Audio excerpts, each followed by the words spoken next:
di item Kupa untuk di zoning out ya kan, mau itu yang bikin itu terlalu berbahaya, that's why Popol Kupa mungkin wise choice kalau mau ditutup. Atau bahkan kalau nggak mau ada stopper, again Brody juga kalau di IMU soalnya rugi.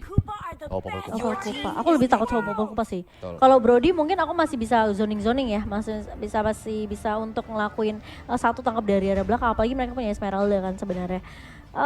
Tapi aku lebih takut sama Popol Kupa, jadi Popol Kupa adalah pilihan yang bijaksana menurut aku dari MBR sendiri karena mereka nggak mau di-push dari segi objektifnya dengan cukup cepat. Tapi Harley Ini counter dari One banget sih. Early game Harley itu level 4 aja dia bisa instant kill 1-1 tergantung nanti sama follow up, terutama dengan adanya Matilda kan. Jadi kayak cepet banget ke arah ini. Dan dia punya space escape untuk bisa membuat dirinya kabur ke belakang. Tapi ingat IMU kalau seandainya nanti diambil dari ultimate Harley itu juga bakal pedes banget untuk dicicil-cicilin sama Valentina dan beberapa hero lainnya. Oke, Hanzo. Not bad kok, not bad. Karena untuk mencari Hanzo itu bakal jadi PR kecuali dari Geek Farm Ladies dia mau pakai hero-hero belakang karena yang belum ada roamer XP lane ya. Iya. Hero yang bisa ngejar ke belakang XP lane lagi. Roamer God lane. God lane buat Geek Farm kan? Iya. God lane. Tadi Emir Delvin mereka Natalia mau baru pakai juga. Natal. Wah ini kayaknya Natalia serem sih. ini junglernya dia acak-acak sih sama Emir Delvin. Valanir Natalia serem banget, makanya ini bakal jadi momok menakutkan juga. Oke. Hero yang bisa loncat cari ke belakang di sisi God lane. Gak mungkin dong Isansin ya kan, Isansin God lane kayak prank gitu. Kalau seandainya dia bisa mau nyari, ini gak ada hero yang nyari ke belakang mau kayak Hanzo-nya enak banget. Masalahnya udah ditutupin juga sih, mau gimana? Iya, biasanya tuh yang bisa nyari Hanzo tuh kayak Masya, Hilda, Yujong gitu. Itu mungkin bisa nyari ke belakang dan clean gitu. Masalahnya kan ini gold lane sisanya kan. Oh ada Cloud sih sebenarnya tapi. Oh Cloud bisa sih. Iya Cloud. Tapi dia ngambil clean. Tapi kalau Cloud memang sebenarnya bisa di-copy sama Valentina. Dan juga dari Hanzo punya skill set yang bisa nge-cancel ultimate-nya Cloud Blazing Duet. Yes. Jadi ya udahlah ya, kita bakal lihat aja dari sisi draftnya bakal seperti apa. Buat teman-teman again, kalau minta suaranya ketik #MBR wow jika kalian adalah pendukung dari MBR Delvin atau #once again always a fam tentunya untuk Geek Farm yang akan kita lihat tentunya di game penentu apakah Geek Farm akan bernasib sama seperti Dewa United atau justru kita akan dipaksakan masuk ke game yang ketiga nantinya. Betul. Makanya langsung ramaikan yang belum subscribe juga subscribe. Perjalanan kita matchnya hari ini masih panjang karena ini baru match yang kedua. Betul. Dan kita bakal sebentar lagi masuk ke dalam Lane of Doubt. Di mana para kedua tim ini bakal bertanding apalagi Geek Fam gak boleh kalah. Sekali kalah dia bakal auto gugur karena ini adalah best of 3 series. Tentunya dan juga single elimination. Jadi langsung saja kita akan masuk ke dalam game penentu kita. Siapakah yang akan mengambil poin kedua? Let's go! Yoi, langsung kita putar.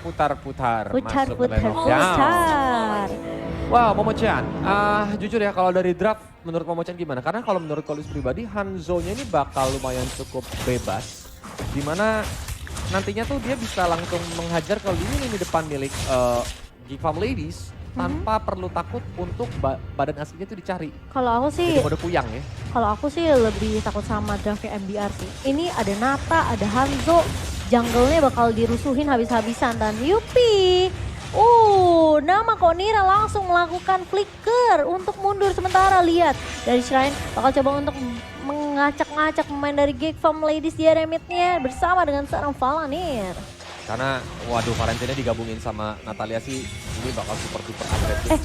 Kok cepet banget. Damage-nya sakit banget mau sumpah. Kok dia maju lagi maksudnya pertanyaan aku itu. Iya makanya mungkin dia nggak nyangka Natalianya masih di sana ya. Mungkin dia kira Natalianya sudah mulai gentayangan lagi nyari hero yang lainnya. Ternyata benar-benar masih ditungguin.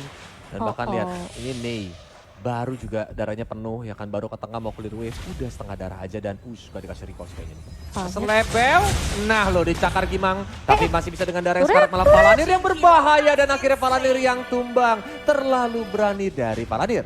Terlalu mukil nih kayak Valanir ya.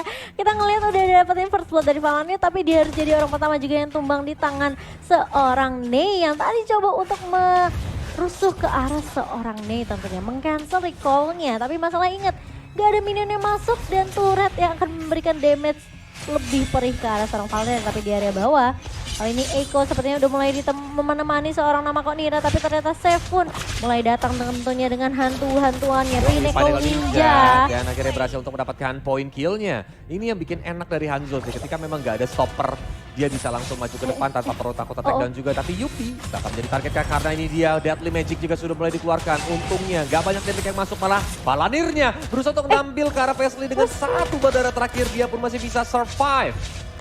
Tipis betipis dari seorang Wesley, tapi kali ini bakal coba dikejar kah?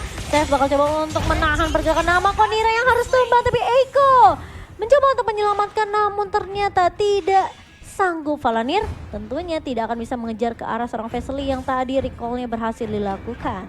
Nah ini dia nih, dengan Devastator sih sama Demon Thorn sih sakit banget sebenarnya Hanzo di early game. Nah ini dia paling Sarmun juga mulai masuk dari Gichel juga, untungnya sprint tadi juga di, enggak, dia masih bisa kabur ke belakang, nambahin box dari Point Blast.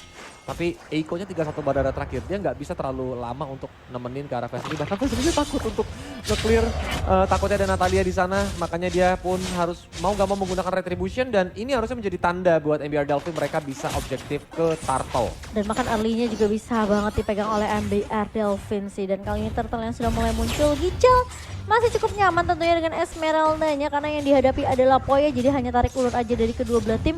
Kecuali nanti mungkin nunggu satu turret yang bisa ditumbangkan oleh sisi God lane-nya, tapi kali ini dari Seth bakal coba mengusir mundur lagi-lagi.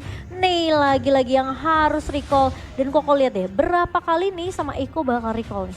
Karena posisinya diganggu sama Palanir. Baru juga nongol gitu. Bener, dan Pinnacle Ninjanya si Seth ini bener-bener ngeganggu banget sih. Nah ini dia nih, Paling Starbon untungnya Sakit masih banget betul-betul sih dicakar-cakar Gimang Wesley. Langsung bisa space escape ke belakang, bahkan Deadly Magic dan juga Poker Trick dilepasin, tapi Wesley darahnya udah low banget.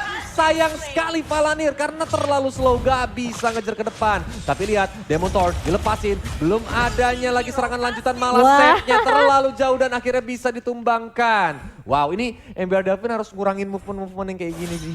Ini terlalu mahal ya. Ngurangin mungkin, kita nggak bisa bilang blunder juga sih sebenarnya. Mungkin kalkulasinya yang agak sedikit miss dari MBR Delphin, tapi kali ini Yupi berusaha untuk memecahkan crossbow, namun ternyata ditahan dengan adanya Circling Eagle yang connect dari seorang Eiko. Dan ada pause kali ini yang diminta di request oleh seorang Palanir. Yap, mungkin ada kendala koneksi sedikit ya dari MBR Delphin. Sambil kita menunggu Momochuan, kita bakal sedikit bahas di mana ini mungkin agak sedikit beda dari game yang pertama karena Geek Farm Ladies ada perlawanan dari early gamenya sebenarnya Mo. Jadi mereka masih bisa untuk mencoba memberikan beberapa surprise, trading yang terjadi juga dari point kill-nya. But again, sebenarnya tradingnya itu bukan karena setupnya Geek Farm Ladies, melainkan karena over commit-nya dari teman-teman MBR Delphin. Dan ini yang nggak boleh sih, harus mungkin, nah ini sambil di pause mereka sambil kayak mikir sendiri ya, evaluasi ya. Untuk kayak wah kita temponya terlalu cepat, kita terlalu nafsu tadi untuk mengincar hero lawan, kayaknya harus dikurangin gameplay yang seperti itu. Karena mungkin kalkulasi juga ya yang perlu diperhatikan sama MBR, dimana yang mereka gangguin itu kebanyakan adalah hero-hero sisi yang punya kapasitas atau bisa dibilang mungkin satu skill yang bisa nahan setidaknya mungkin sekian detik gitu loh untuk tim-tim dari MBR yang mencoba untuk mengharas. Sebenarnya benar komposisi dari MBR ini, mereka mau main early-nya, mereka mau dapetin kayak Natalia yang ngeganggu, ngerusuh ke area jungle. Tapi masalahnya ketika dia menculik hero-hero yang punya sisi seperti adanya poker trick damage yang keluar dari Harley, plus kan kita ngeliat juga kan dari Harley ini punya space escape. Jadi seorang Palanir ini bisa aja gitu ditarik ulur balik sama seorang Harley-nya. Nah, jadi kayak Deadly Magic Poker Trick itu bakal enak banget sebenarnya buat ngincarin one-one terus-terusan di early game sih. Nah itu yang harus di make sure.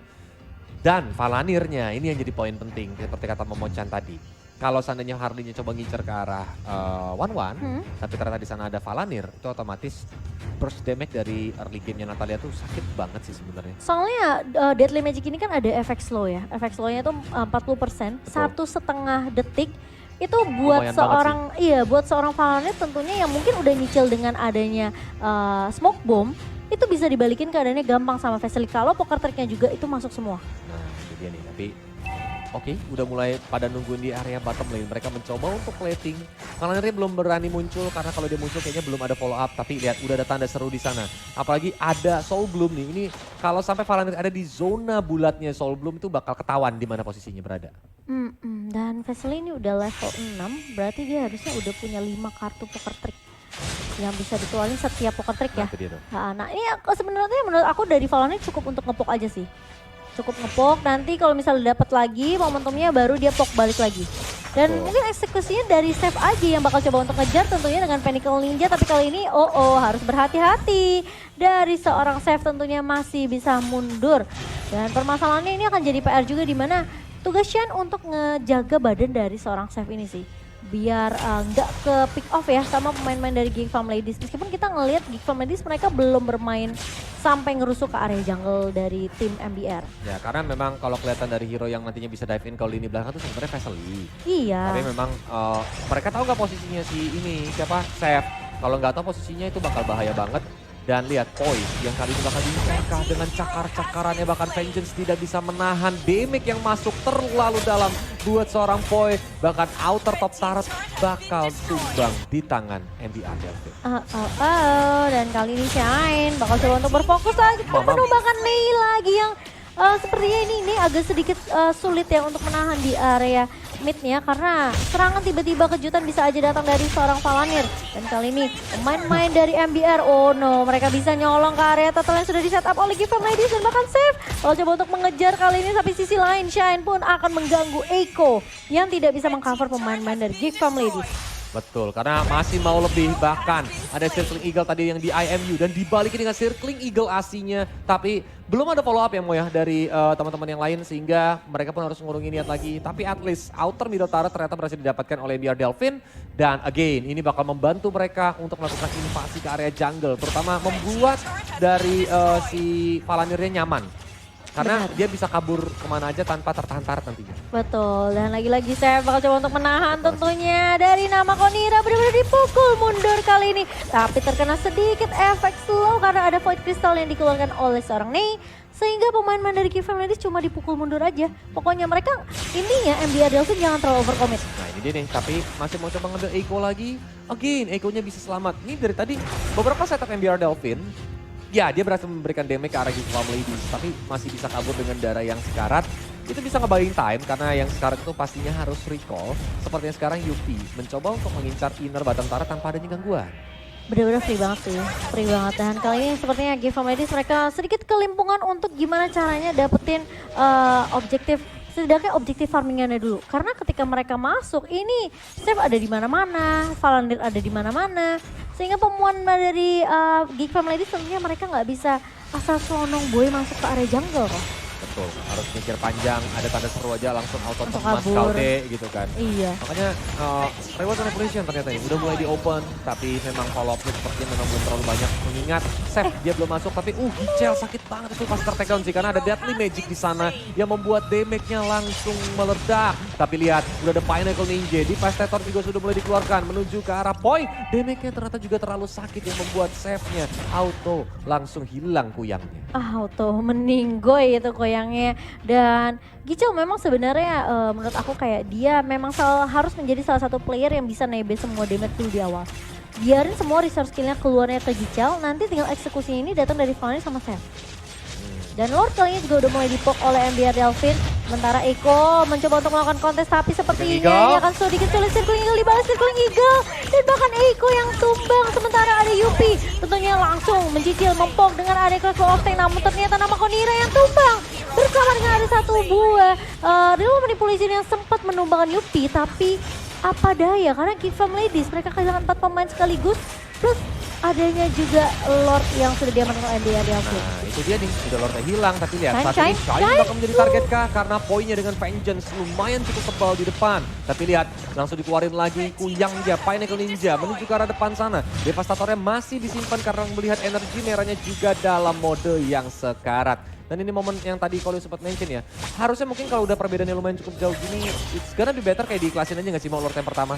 Karena sebenarnya sih bisa kok di defense. Kalau seandainya mereka malah coba kontes, ya Lordnya nggak dapet, 4 hero hilang dan bahkan lihat Vesely-nya pun cepat banget dicakar-cakar sama Valanir. Dan kali ini dengan perbedaan 7.000 net worth dipegang oleh MBR Delfin. Geek Farm Ladies mereka nggak punya banyak item, nggak punya banyak defensif yang bisa nahan damage bayang-bayang dari MBR Delfin. Dan ini memang sebenarnya bakal jadi PR Geek Farm Ladies. Mereka karena udah udah dari awal di 5 menit pertama tuh sebenarnya udah diacak-acak. Cuma meskipun mereka masih bisa nahan kayak ada trade kill, tapi permasalahannya setelah pause, MBR Delfin mereka mainnya lebih disiplin. Mereka bener-bener kayak nge-overcommit sampai kayak oke, kalkulasinya dan semua resource udah digunakan baru mereka commit. Di kali ini mulai dibuka dengan Areshan yang mengcopy role manipulation. Ini bakal diacak-acak pemain-pemain dari Geek Farm Ladies dan bahkan Lordnya juga masih bisa bertahan masuk ke area base-nya. Gichel bakal berfokus untuk dapetin turret di area mid terlebih dahulu. Sembari Lord yang akan berhasil untuk di-clear oleh Geek Farm Ladies. Betul, karena dua base turret sudah mulai hancur. Bahkan saat ini mereka sedang berjuang keras menahan damage dari Seth yang sakit banget dengan mode kuyangnya. Dan Shine mencoba untuk maju ke depan. Arkansas Shadow Strike-nya sisa bikin satu bar aja dari Vesely.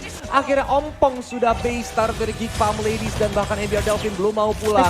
Falling Star Moon sudah mulai dikuyangkan, tapi lihat dari Yupi, 1,5 bar darah aja yang tersisa. Dia harus menjaga jaraknya. Meanwhile Eiko pun tidak bisa bertahan, terkena swallow pad dari seorang Yupi. Looking for more, dimana poinnya juga harus take down. Double kill berhasil didapatkan dan base-nya terbuka lebar. Falling Star Moon berusaha untuk zoning out. Mereka fokus ke base-nya sehingga MBR Delfin take the game 2. 2-0 diamankan oleh MBR Delfin dan membuat Geek Farm Ladies tidak bisa memantapkan langkah mereka karena mereka harus pulang terlebih dahulu. Kedua tim